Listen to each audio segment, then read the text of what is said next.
आज हम डिस्कस करते हैं थर्मोडायनामिक। तो देखिए नाम से ही जाहिर है कि थर्मोडायनामिक। देखिए डिटेल के साथ पढ़ते हैं, लेकिन फर्स्ट ऑफ ऑल हम उनके जो नाम की क्लासिफिकेशन है उनकी तरफ बढ़ते हैं। यहाँ पर जो टर्म का लफ्ज़ इस्तेमाल हो रहा है उनका मतलब तो आप लोग जानते हैं कि term means heat and dynamic means motion. Dynamic means motion. So आप लोग जानते हैं कि thermodynamic, thermo and dynamic. So basically ये तो इंतहाई इजी लग रहा है, लेकिन जिस तरह केमिस्ट्री को सेंट्रल साइंस कहते हैं इस तरह ये क्या है, जस्ट लाइक सेंट्रल केमिस्ट्री है। आप लोगों को पता चल जाएगा। देखिए ये क्या है, सपोज एक हीट है। हीट क्या है, इसको हम हीट देते हैं या हीट ये रिलीज करता है या हीट ये पैदा करता है। हीट लेता है, हीट देता है या हीट एब्जॉर्ब करता है, जो भी है। अच्छा, इससे इस हीट जो लेता है देता है जो भी होता है, ये हीट, चलो इसको हम यू शो करते हैं। इससे जो चेंजेस आती हैं, किस चीज़ में चेंज आती हैं, देखें इस हीट की वजह से प्रेशर में चेंज आ सकती है, वॉल्यूम में चेंज आ सकती है। ये हीट टेम्परेचर की वजह से चेंज हो सकता है।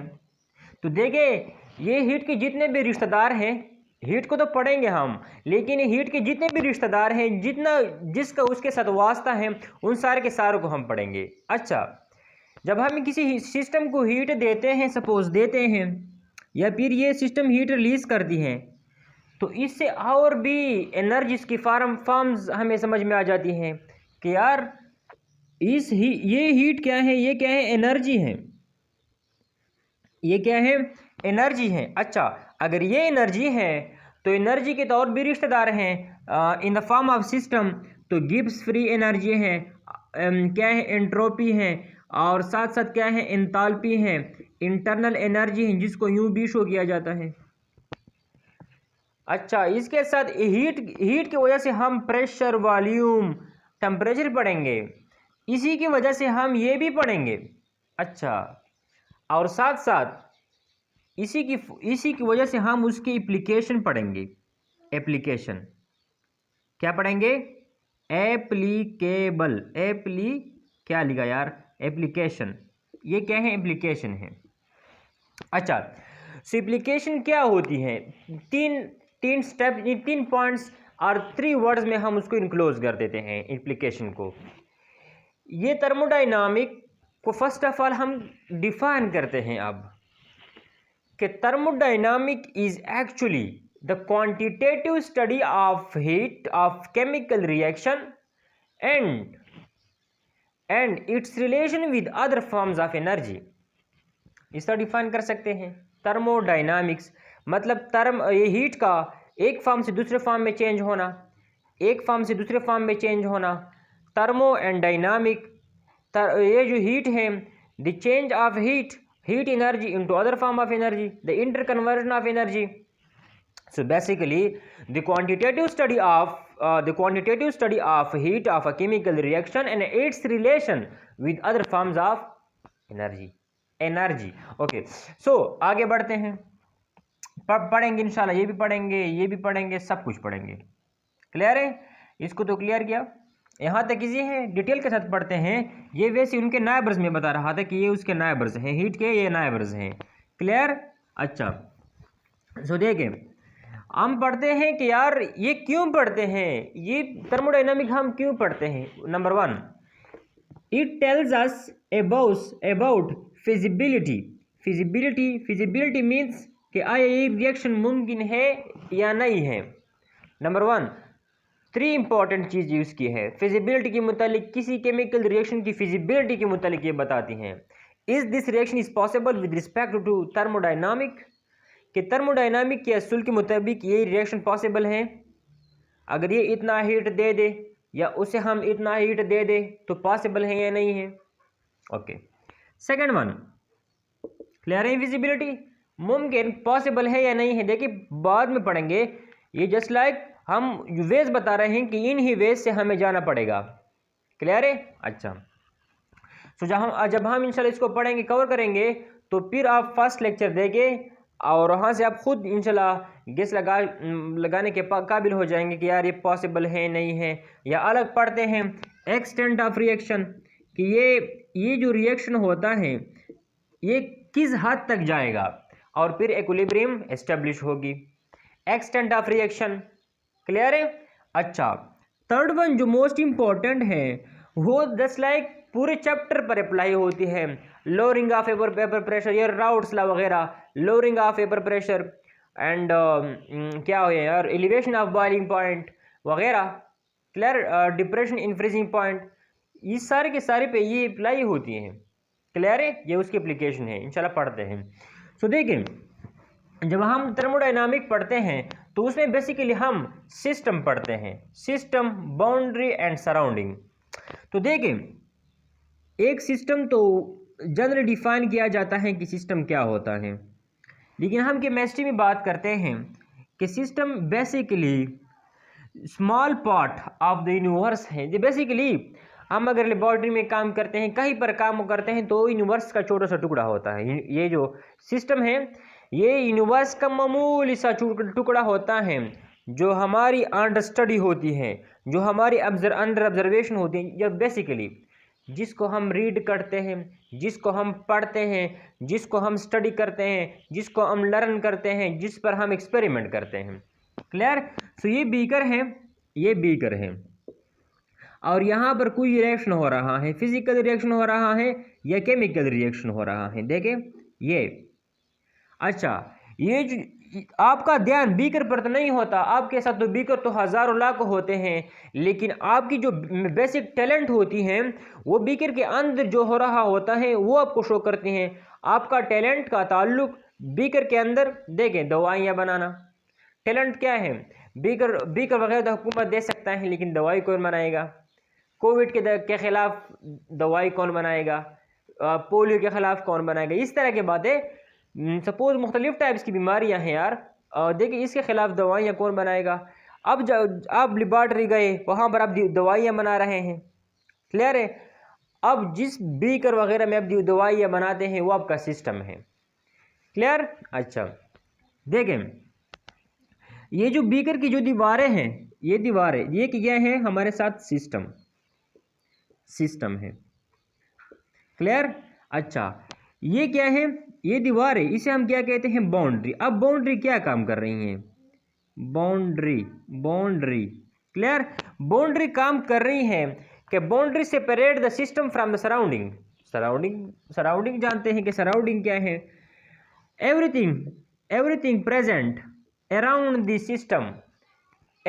System is known as boundary. Clear.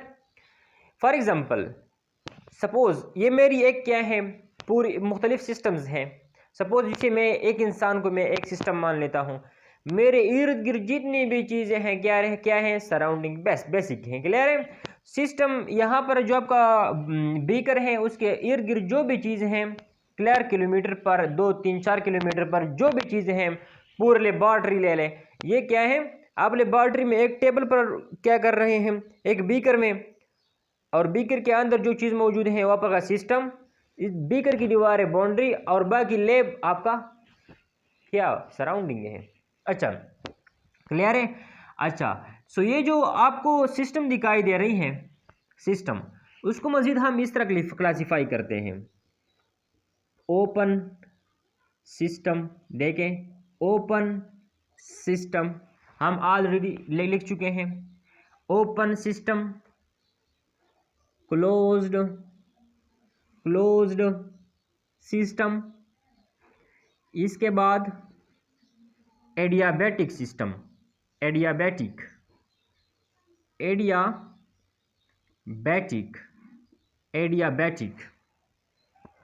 Clear है। अच्छा, अब स्टूडेंट्स मुख्तलिफ किस्म के होते हैं। क्लियर है। देखिए मैं इसी मिटाता हूँ। चलो, एक स्टूडेंट यहाँ पर काम कर रहा है, एक स्टूडेंट यहाँ पर काम कर रहा है, और एक स्टूडेंट यहाँ पर काम कर रहा है। क्लियर है। इसको हम ए का नाम देते हैं, इसको हम बी का नाम देते हैं, इसको हम सी का नाम देते हैं। क्लियर है। ये चलो, एक कंटेनर यहाँ पर भी है डी, फर्स्ट की तरफ जाते हैं। ये सपोज क्या है, इसका नाम आमिर वगैरह। ये एक बीकर में काम कर रहा है, लेकिन उसका जो बीकर है वो खुला है, उस पर कोई ढकना वकना वगैरह नहीं है। क्लियर है? एक सिस्टम देखिए, जो बीकर में काम कर रहा है, बीकर जिस कंटेनर में वो काम करता है वो क्या है, ओपन है। क्या है? ओपन है। जब एक सिस्टम ओपन होता है तो आप लोग जानते हैं कि इससे मुख्तलिफ गैसेस निकल भी सकते हैं, मुख्तलिफ गैसेस एब्जॉर्ब भी हो सकते हैं, क्योंकि हेनरीज लॉ आप लोग जानते हैं। क्लियर है? मुख्तलिफ गैसेस निकल भी सकते हैं, उसमें ऐड भी हो सकते हैं। सो इसे हम कहते हैं ओपन सिस्टम। इसे हम क्या कहते हैं? Open system. कहाँ पर लिखा है? Open system. देखें, यह हमारे साथ कौन सा सिस्टम है? ओपन। ओपन सिस्टम इसलिए है क्योंकि यहाँ पर देखिए, मैं मास को m से शो करता हूँ। यहाँ पर मास अंदर जा सकती है और बाहर से आ सकती है मास, और साथ साथ आपकी जो एनर्जी है वो अंदर आ सकती है और बाहर जा सकती है। क्लियर है? समटाइम आपका बीकर है, उसमें बर्फ़ पड़ा हुआ है, तो बाहर के माहौल से एनर्जी आ सकती है। नंबर 1, आपका जो बर्तन है उसमें सपोज सालन पड़ा हुआ है, इससे एनर्जी जा सकती है। क्लियर? एनर्जी जा सकती है, एनर्जी आ सकती है। अच्छा, मास आप लोग जानते हैं, जब वाटर मतलब वाटर के बर्तन पर ढकना नहीं होता तो वेपर्स में कन्वर्ट होती हैं। जब वाटर्स के बर्तन पर ढकना नहीं होता तो ऑक्सीजन इसमें ऑब्जर्व होती है, कार्बन डाइऑक्साइड इसमें ऑब्जर्व होती है। इजी है? तो ओपन सिस्टम वो सिस्टम होता है जिसकी एनर्जी और मास क्या हो सकती हैं? कम ज़्यादा हो सकती हैं, जिसके एनर्जी और मास में फ़र्क आ सकता है। क्लियर है? Open system. अच्छा, इसके बाद हम जाते हैं क्लोज्ड सिस्टम। ये बी है, बी को हम क्या बोलते हैं? बिलाल। अच्छा, ओके। सो ये क्या है? ये तो क्लियर है, ओपन सिस्टम जी। इसके बाद है क्लोज्ड सिस्टम। क्लोज्ड सिस्टम एक ऐसा सिस्टम है जिनकी दीवारों में सपोज छोटे छोटे से पोर्स लगे हुए हैं। कुछ यूँ बर्तन है कि बहुत क्या है, पुराना बर्तन है, उनकी जो दीवारें हैं, दीवार्स हैं, वो क्या है, उनमें पोर्स हैं। उससे क्या हम यूँ कहते हैं कि उससे सिर्फ एनर्जी जा सकती है। सो एक ऐसा सिस्टम, ये क्या है? हमारा क्लोज्ड सिस्टम। ये हमारा क्लोज्ड सिस्टम है, ये ओपन नहीं है। देखिए, इसके ऊपर तो ढकना है, इसके ऊपर ढकना है, लेकिन इसकी दीवार किस चीज़ की बनी हुई है? आयरन से बनी हुई है, कापर से बनी हुई है, मेटल वगैरह से बनी हुई है, तो कंडक्टिंग है। इससे हीट बाहर आ जा सकती है, अंदर आ सकती है। क्लियर? आप जब चाय बनाते हैं तो जब उसे आप किसी लोहे वगैरह के बर्तन में रख देते हैं तो फ़ौरन ठंडा हो जाती है, मतलब हीट क्या हो जाती है, अंदर बाहर आ सकती है। सर्दियों में बाहर जाती हैं, गर्मियों में चाय के अंदर आती है। क्लियर है ना? अच्छा, so close system is such type of system where mass doesn't change but the energy of the system can be change, can be increase, can be decrease. Okay, close system clear है हम? अच्छा, इसके बाद है हमारा adiabatic system. कौन सा?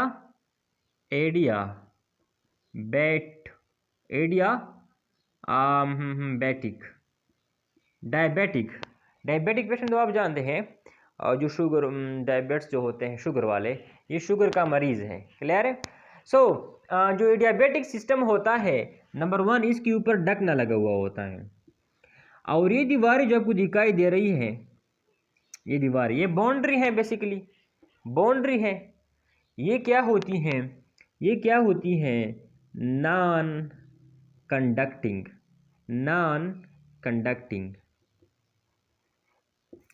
दिखाई दे रही है। इसकी जो वाल्स हैं ये तो क्लोज भी है, और साथ साथ इसके जो वाल्स हैं वो जस्ट लाइक वो उसकी बनी है, वुड की बनी है, प्लास्टिक की बनी है। जस्ट लाइक आप लोग जानते हैं कि आपको जो वाटर कूलर होता है, या जस्ट लाइक आपको थर्मास वगैरह होते हैं, तो उनके इर्द गिर्द क्या होते हैं? प्लास्टिक वगैरह के क्या होते हैं? वो लेयर होती हैं। किस मकसद के लिए? To control the movement of heat. Clear? So adiabatic system की वॉल्स क्या होते हैं, नॉन कंडक्टिंग होते हैं, ऊपर से बंद होता है, ना तो मास चेंज हो सकता है इसका ना तो मास चेंज हो सकता है, ना एनर्जी चेंज हो सकती है। ये जो क्लोज सिस्टम है इसका ना तो मास चेंज हो सकता है और ना तो एनर्जी चेंज हो सकती है। एनर्जी चेंज होती है, clear, don't worry, energy change होती है। वैसे हाँ, ये जो ओपन सिस्टम होता है इनके मास और एनर्जी दोनों क्या होते हैं, और ये क्यों लिखा है यहाँ पर, क्या लिखे, कुछ नहीं लिख सकते क्योंकि यही वो टाइप्स होते हैं, ओपन सिस्टम, क्लोज सिस्टम। ये क्लियर है? ये तो हमने on the base of walls and on the base of डकना, इसकी बुनियाद पर हमने क्या किया, उसको क्लासिफाई किया। अच्छा, अब हम पढ़ते हैं बाउंड्री के हिसाब से। बाउंड्री कहाँ पर है, close, open system, close system, adiabatic. Boundary मिटाया जाए इसे, जो चलो बढ़ते हैं आगे, तो देखें इसी भी मिटाया जाए। चलो इसी भी मिटाते हैं ताकि हमारे लिए क्लियर हो जाए। सो देखिए, सिस्टम को हमने तो एक्सप्लेन किया, अब हम सिस्टम्स को on the basis of boundary classify करते हैं। सो बाउंड्रीज दो तरह के होते हैं, एक होते हैं डायाथर्मिक, एक होते हैं adiabatic boundary, diathermic boundary. Diathermic का मतलब होता है कंडक्टिंग, क्या, कंडक्टिंग बाउंड्री, ऐसी बाउंड्री जिससे हीट गुजर सके, जिससे हीट यानी एनर्जी बाहर जा सके और अंदर आ सके, इसे हम डायाथर्मिक कहते हैं। क्लियर है? डायाथर्मिक वो वॉल्स होते हैं, वो बाउंड्रीज होते हैं जिससे एनर्जी बाहर जा सकती है और अंदर आ सकती है। एडियाबैटिक वो होते हैं जिससे ना तो एनर्जी बाहर जा सकती है और ना एनर्जी अंदर आ सकती है। इसे हम क्या कहते हैं, इंसुलेटिंग। ये इंसुलेशन का काम करती है, ये कंडक्टिंग के तौर पर काम करती है। इजी है? हमने एडियाबैटिक सिस्टम में जो वॉल्स पढ़े वो नॉन कंडक्टर थे, क्लियर, इंसुलेटर के तौर पर काम कर रहे थे। इजी है? ओके, डायाथर्मिक एंड एडियाबैटिक मिटाया जाए। ओके, सो देखिए, थोड़ा कुछ बाउंड्री के हवाले से दो अल्फाज और भी इस्तेमाल होते हैं कि बाउंड्रीज, देखें बाउंड्रीज या तो सम टाइम कहते हैं कि रियल होती हैं और इमेजिनरी होते हैं। देखिए, ये जो बेसिक चीज़ हैं ये इलास्टिक हो सकती हैं, आप लोग जानते हैं इलास्टिक हो सकती हैं, और ये क्या होती हैं, रिजिड हो सकती हैं, इलास्टिक हो सकती हैं, रिजिड हो सकती हैं। क्लोज बीकर में आप कुछ काम कर रहे होते हैं, रिजिड हैं। एक जस्ट लाइक ये ट्यूब होता है जो टायर का जो इंटरनल ट्यूब होता है, ये इलास्टिक होता है। इस तरह के सिस्टम्स हो सकते हैं। इनकी वॉल्स एक्सपेंड भी कर, जब एक वॉल्स बाउंड्री एक्सपेंड कर सकती हैं और कॉन्ट्रैक्ट भी हो सके, इसे हम इलास्टिक कहते हैं। इलास्टिक मैंने लिखा है, इलास्टिक। रिजिड जिसमें इलास्टिसिटी ना हो बाउंड्रीज के हवाले से। क्लियर है?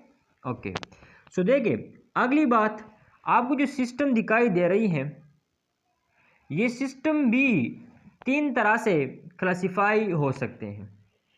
वो क्या है, आइसोकोरिक, आइसोबैरिक, आइसोथर्मल। देखिए, मैंने आप लोगों से कहा कि इस बीकर में कुछ हो रहा है, कुछ रिएक्शन हो रहा है, तो जो रिएक्शन बीकर में हो रहा है उसको हम तीन तरीकों से क्लासिफाई करते हैं। Number 1, isochoric process. यहाँ पर एक आपके पास एक ऐसा बर्तन है जहाँ पर change in volume is equal to 0, जहाँ पर वॉल्यूम में चेंज नहीं आ सकता। क्लियर है? आइसोकोरिक प्रोसेस वो प्रोसेस होता है जहाँ पर वॉल्यूम में चेंज नहीं आता। क्लियर है? आइसोकोरिक प्रोसेस वो प्रोसेस होता है जहां पर वॉल्यूम में चेंज नहीं आता। क्लियर है यहाँ तक? आइसोकोरिक प्रोसेस वो प्रोसेस होता है जहां पर चेंज इन वॉल्यूम क्या होता है, जीरो होता है। चेंज इन वॉल्यूम जीरो होता है। क्लियर है? चेंज इन वॉल्यूम जीरो होगा, मतलब वॉल्यूम क्या होगा, फिक्स होगा। इस तरह पॉसिबल है? Why not? जिस बर्तन में रिएक्शन हो रहा है उसको प्योरली सील कर दे, बस। ये तो पॉसिबल है कि सम एक्सटेंट तक अगर मेटल है तो एक्सपेंड कर सकता है अगर बहुत ज़्यादा हीट कर दे तो। लेकिन आप लोग जानते हैं कि आइसोकोरिक प्रोसेस, सॉरी मैंने क्या लिखा है, सिस्टम में भी जो भी पढ़ा है, लेकिन ये प्रोसेस होता है। सिस्टम के अंदर जो प्रोसेस होता है, प्रोसेस जो काम कर रहा होता है, मैं एक और लफ्ज़ इस्तेमाल कर रहा हूँ यहाँ पर, प्रोसेस।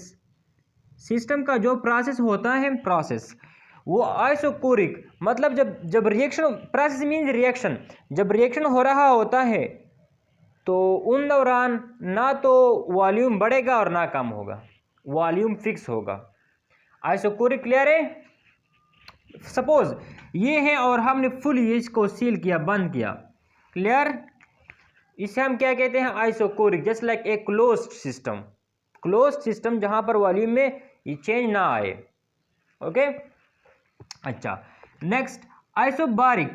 आप लोग जानते हैं बार मीन्स प्रेशर, बार भी प्रेशर की यूनिट है जो एटमॉस्फेयर से थोड़ा ज़्यादा होती है। क्लियर है? अच्छा, सो देखें आइसोबारिक सिस्टम, जब यहाँ पर जो प्रेशर लगाई जाती है, प्रेशर वो कांस्टेंट हो, प्रेशर कांस्टेंट हो, प्रेशर में चेंज ना आ जाए, प्रेशर क्या हो। देखिए ये अब हम जस्ट लाइक उसको डिफाइन, जस्ट लाइक हम डिफाइन कर रहे हैं, इनकी अलग अलग डिटेल हैं। मतलब यहाँ है क्या है कि change in pressure will be equal to zero. यहाँ पर जो हम प्रेशर, या हम कहते हैं कि P will be constant, P constant होगा। क्या AC आपको याद है जहाँ पर प्रेशर कांस्टेंट था? यस, याद है। V is direct related to temperature if P is constant, याद है? अच्छा, आइसोथर्मल प्रोसेस, आइसोथर्मल प्रोसेस वो प्रोसेस जहां पर टेम्परेचर में चेंज क्या हो, जीरो हो, जहां पर टेम्परेचर में चेंज हो जीरो हो। जहां पर टेम्परेचर में चेंज जीरो हो तो internal energy, change in internal energy will be zero, but this is for ideal gas, this is for gas and ideal gas. Note down. If देखें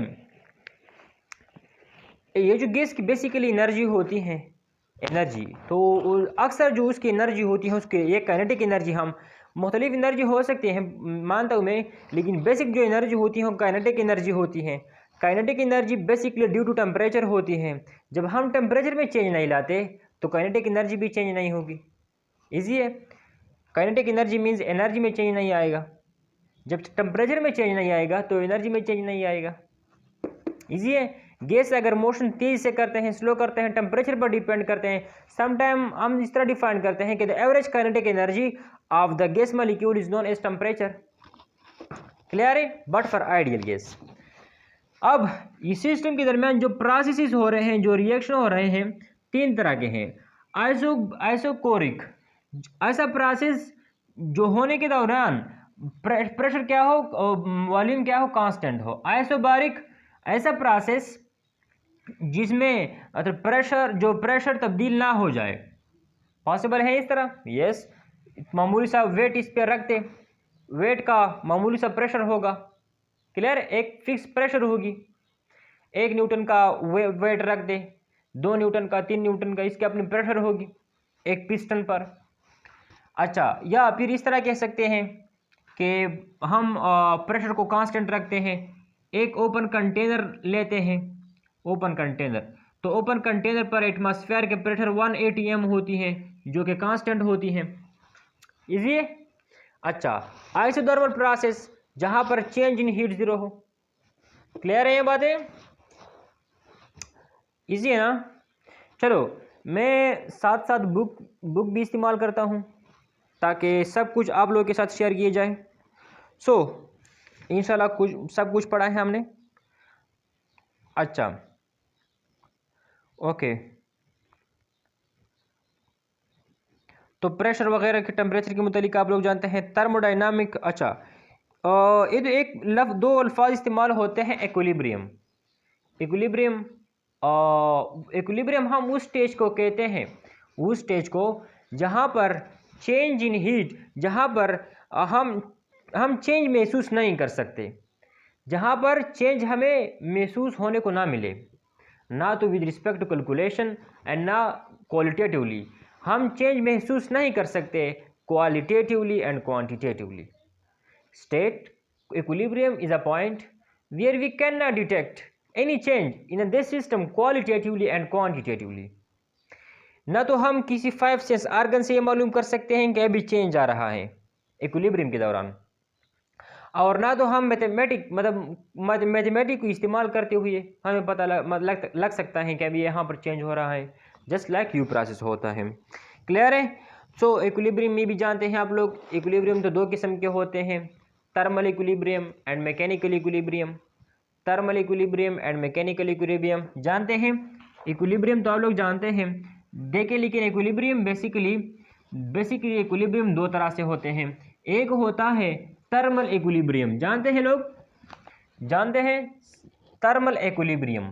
thermal equilibrium का मतलब होता है, थर्मल इक्विलिब्रियम का मतलब होता है कि सपोज आपने ये कंटेनर है, इसमें आपने चाय डाल दी, चाय अब ये गर्म है और उसके साइड वाइज माहौल क्या है, वो ठंडा है। With the passage of time अब देखते हैं कि जो बाहर माहौल का टेम्परेचर है वो बराबर है। यहाँ पर सपोज 10 डिग्री सेल्सियस है, तो यहाँ पर 10 डिग्री सेल्सियस होता है। पहले क्या था कि चाय का टेम्परेचर कितना था, 1000 सेल्सियस था या 110, माहौल का 10 था, लेकिन 1 घंटा जब गुजरा, 1 आवर, क्लियर, सर्दियों में, तो माहौल का 10 बन गया और टी का 10 बन गया। क्लियर है? तो इसे हम कहते हैं आइसोथर्मल और थर्मल इक्विलिब्रियम। इसकी टेम्परेचर बराबर है इसकी टेम्परेचर के, माहौल इन सराउंडिंग और सिस्टम की टेम्परेचर बराबर हो गई। इक्विलिब्रियम में है no change in heat, clear, can be sense. यहाँ पर हम जो हीट फ्लो को हम महसूस नहीं कर सकते, यहाँ पर तो हम महसूस कर सकते हैं कि यहाँ पर हीट इतना है और यहाँ पर इतना है, लेकिन यहाँ पर हम ना तो मोमेंट को मतलब फील कर सकते हैं कि हीट इधर मूवमेंट कर रही है, इधर मूवमेंट कर रही है। क्लियर है? एक होती है मैकेनिकल इक्विलिब्रियम। क्लियर है? मैकेनिकल इक्विलिब्रियम जस्ट लाइक हम कहते हैं कि जो फोर्स, सपोज ये गैसेज हैं, ये प्रेशर, ये ऊपर से हमने वेट रखा हुआ है, वेट, तो ये देखिए प्रेशर ऊपर से फोर्स लगा रही है और ये पिस्टन है, पिस्टन नीचे से फोर्स लगा रही है, एक इक्विलिब्रियम पर खड़ी है दोनों एक दूसरे के साथ। इसे हम क्या कहते हैं? Mechanical equilibrium. Mechanical means force, clear, और थर्मल मीन्स हीट। क्लियर है दो बातें? अच्छा, नेक्स्ट जाते हैं, जो बेसिक चीज़ें हैं वो एक्सप्लेन किए जाएँ। अच्छा, केमिकल और मैकेनिकल, अच्छा आइसोथर्मल प्रोसेस क्लियर है, एडियाबेटिक प्रोसेस क्लियर है, आइसोबैरिक प्रोसेस क्लियर है। अच्छा, इसके बाद हम डिस्कस करते हैं थोड़ा इंटरनल एनर्जी, कि ये इंटरनल एनर्जी क्या होती है सिस्टम की। देखें, आसान है, मुश्किल नहीं है इतना, आप ज़रा ध्यान से सुने। इस सिस्टम की जो इंटरनल एनर्जी होती है, देखिए मैं बुक से स्टेप वाइज वो टाइटल लगा के आप लोगों को पढ़ाता हूँ। क्लियर है? यहाँ क्लियर है यहाँ पर? अच्छा, सपोज इस सिस्टम में एक चीज़ एक कंपाउंड में ले लेता हूँ, कोई भी मौजूद है, सपोज अल्कोहल लेता हूँ, क्या है,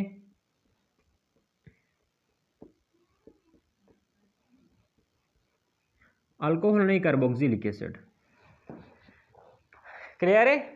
अच्छा, अब जो लोग जानते हैं कि सपोज ये कार्बोक्सिलिक एसिड है, इसको मैं सी से शो करता हूँ, ये आप लोग जानते हैं कि ये स्पिन कर सकता है। इसमें ऐसे कंपाउंड्स भी होंगे जो इस तरह स्पिन करेंगे, देखें इस तरह स्पिन करेंगे, एक carbon atom with respect to other spin कर सकता है। क्लियर है?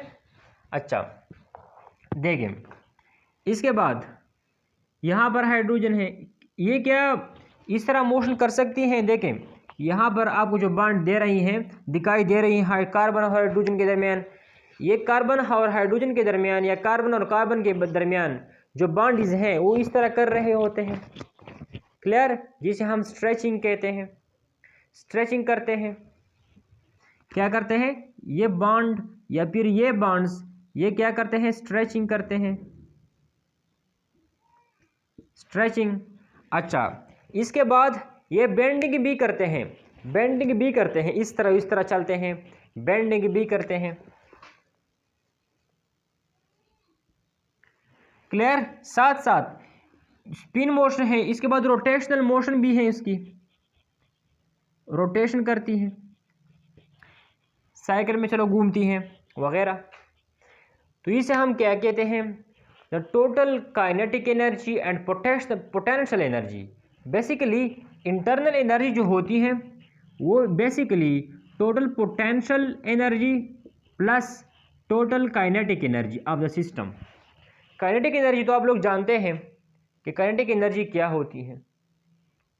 ये वो एनर्जी जो विद रिस्पेक्ट जस्ट लाइक आपके पास बेंडिंग है, स्ट्रेचिंग है, बेंडिंग फिर साइमेट्रिक है, एंटी साइमेट्रिक है, स्ट्रेचिंग भी इस तरह है। क्लियर है? अच्छा, इसके बाद जो पोटेंशियल एनर्जी है, जो बॉन्ड बन चुका है उसमें मतलब ब्रेकिंग वगैरह में इस्तेमाल होगी। क्लियर है? सो देखिए, total kinetic and total potential energy of the system is known as internal energy. Clear है? अच्छा, और क्या है देखिए, फिर भी डिटेल के साथ हम पढ़ेंगे। अच्छा, कुछ और टर्म्स यहाँ पर इस्तेमाल होते हैं जो विद रिस्पेक्ट टू क्या होते हैं सिस्टम कि ये क्या है एक्सटेंसिव प्रॉपर्टी है, ये इंटेंसिव प्रॉपर्टी है, इस तरह की प्रॉपर्टीज़ भी डिस्कस होती हैं।